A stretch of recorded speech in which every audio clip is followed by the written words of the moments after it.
Okay, we've got a new build we're going to do here. This video will take a while to put together. We got a 300 weatherby mag, one kicking sucker. It's a 300 weatherby Vanguard, and she will kick you. And what we're going to do is we're going to load this puppy up. The end result, or the goal, is to load this puppy up where she shoots really nice, long range, 600 to 800 yards, maybe more, and then tame this puppy down to where she does not kick. So what we've got here is just basically the factory stainless barrel in the 300 weatherby Vanguard. And what we're going to do is we're going to put a muzzle brake on here. That's going to be the first thing we're going to do. The muzzle brake just came in today. I haven't even got it out of the package yet to look at it. So the muzzle brake is from a company in New Zealand called Maisey, M-A-I-S-E-Y. If you want to see some neat videos on YouTube, you need to Google Maisey muzzle brakes and look at, in particular, part 4. He goes through a thorough testing on this muzzle brakes, and it's impressive. This is the cap that goes on the end. I know what that is. And this little puppy right here is what is going to be really neat. This is the Versamax. Now for the barrel that I have on here, I've got a factory barrel, and I didn't want to go with a larger brake than this because it's going to really look odd and wouldn't fit up with the diameter of the barrel well. So as you can see, he's got a protector in there for shipping. And look at this puppy.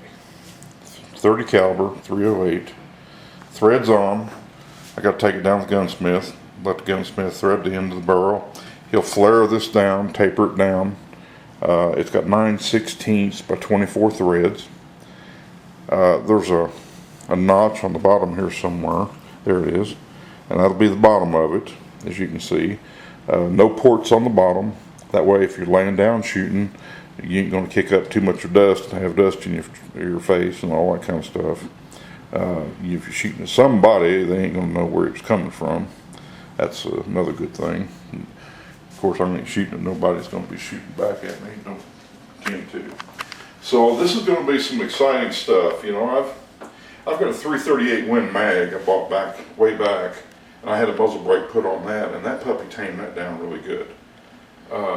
But that's been several years ago, and this brake on YouTube, it should be some neat stuff. I mean, DM Maisey, and I don't know this guy, ain't got anything to do with it, so you know, I ain't getting a nickel out of this deal. Other than that guy's really got some really good testing procedures. He's very analytic. The common practice that we have now here in the States is when you go to buy a brake, everybody says, well, how's that brake? How is that brake? And the common response is, well, it tamed it down to shoot like a 30-06 or a 308, and there's nothing analytical about it. Well, I can shoot this 300 weatherby and it kicks the hell out of me, and some guys, it makes them feel good. So it's all subjective. Except when you get up the next morning and you're bruised black and blue on your shoulder, then you know something kicked hell out of you. Alright, this is the thread adapter that I'm going to be going on the end of that barrel. This is the thread protector. So if you want to hunt with the rifle and then take the brake off of it while you're hunting, then this is what you screw on there to protect your threads.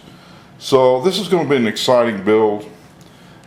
What we intend to do is I'm going to be taking this down to the gunsmith probably tomorrow and let him put this brake on. Then the next order of business, we've got a Blackhawk Axiom stock, recoil reducing stock that's ordered. So that'll be the next order of business to put on this rifle.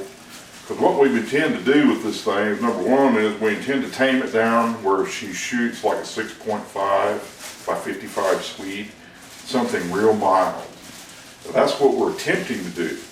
And what we're going to, I'd like to reload too, and I've got some reloading I'm going to be doing for this rifle. And the intent on that is to go with 208 grain Hornady A-Max, which should be an interesting project altogether. So this will, like I said, this is going to take a while. It'll span out over a period of several weeks. So we'll give you a little tidbit here and there. So anyway, thanks. You have a good one.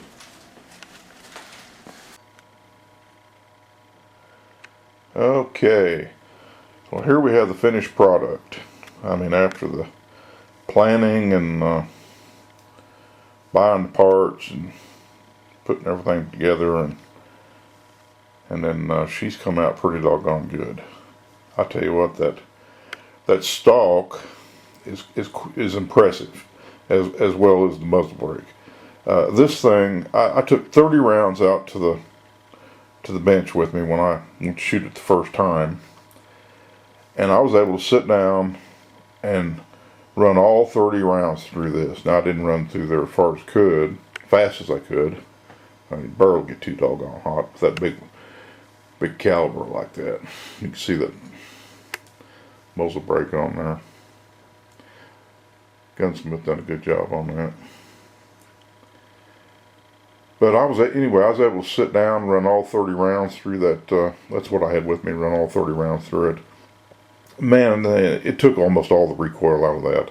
That shoots probably like a 270. I mean, I don't have any way to evaluate it. I was kind of laughing about that, thinking about that when I first started this video. But anybody that's ever shot a 300 mag, Win mag, or 300 Weatherby mag knows doggone well you just can't sit down and ram 30 rounds through it in one setting.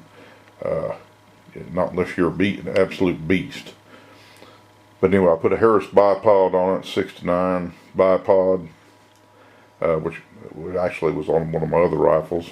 Not really any point in buying an extra one. Got me a scope on there. I think it goes from 4 to 16 power. 50mm objective, I believe is what it is. Got the turrets on it. So, target turrets. So, I'm pleased with it. I don't hunt with anything that looks like this, but this is sure fun at the range. It's sure a good project. Just to kind of curb my desire to want to know, exactly how much you can get the recoil down on those things. Like I said, I've done the muzzle brakes before. They're pretty doggone effective. But that stock is impressive. I would do that again in a heartbeat. It's a different look. Doesn't look like a hunting stock by no means. But it works. And that's the bottom line. I mean, it works. It's a real pleasure to shoot. Now, that black thing sitting on the bench right there, that's a riser pad, cheek pad, that actually fits on the stock. I didn't need it, so I shoot without it. But like I said, overall I'm pleased with it. It's a good build. I'm happy with it. Actually, I was kind of thinking about putting a box magazine in it. I think Legacy Sports has got a box magazine kit that you can put in this thing, and where you can have box magazines. So, well, I may do that. I don't know. But anyway, I'm working on an AR-15 right now, and I'll probably give you an update on that here for too long when I get that thing finished. So, but anyway, there she is. And like I said, it took all the umph out of it as far as kicking hell out of you. That thing don't kick you now. You can sit down there. She's a pleasure to shoot. I wouldn't hesitate to say you couldn't sit down and shoot 50 rounds through it in one day, and not walk away unbruised. It's a pleasure to shoot. And that anyway. So just thought I'd give you an update on that. It's been a long time, so she does work. So any of you out there interested in doing a build on a belted Magnum, 300 Win mag, Weatherby mag, 338 or something, keep in mind that stock, because they do work. And that muzzle brake from DF Maisey, that thing's amazing at the range, man. I mean, it would deafen people. I mean, my God. I mean, I had the whole range looking at down there to see what the hell I was shooting. I mean, it blew the leaves and all kind of stuff off. Man, 30, 40 feet out in front of you. It just cleared a plow. It was amazing. So it's a lot of fun to shoot. So anyway, you guys have a good one. And you have a Merry Christmas now. We'll talk to you later.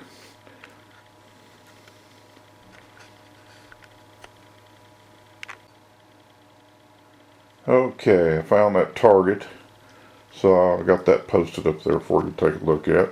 She shot pretty good. I had 3 different powder charges I was running through it at the time we sighted in, trying to, actually this was the second shooting, and I did get her dialed in where I wanted it. I had a couple of flyers, but they're running in there pretty close. Obviously she needs to be dialed over next trip out to the range. She needs to be dialed in just a little bit more to the right, and then for maybe some long distance shooting, I could change the elevation and go up a little bit on it. But no, she's shooting pretty good. I mean, you wouldn't want anybody shooting at you with that sucker. So anyway, no, I'm pretty pleased with it. And like I said, the recoil, man, that muzzle brake and that stalk is just really impressive. How much it tamed it down. Now, I mean, this is a different type of firearm. I mean, it's not something that typically I've went out and hunted with, and actually I've never hunted with anything that looks like that. But for the bench and stuff like that, man, this thing's fun. It's a blast. So anyway, just wanted to share that with you, and you have a good one. Have a Merry Christmas.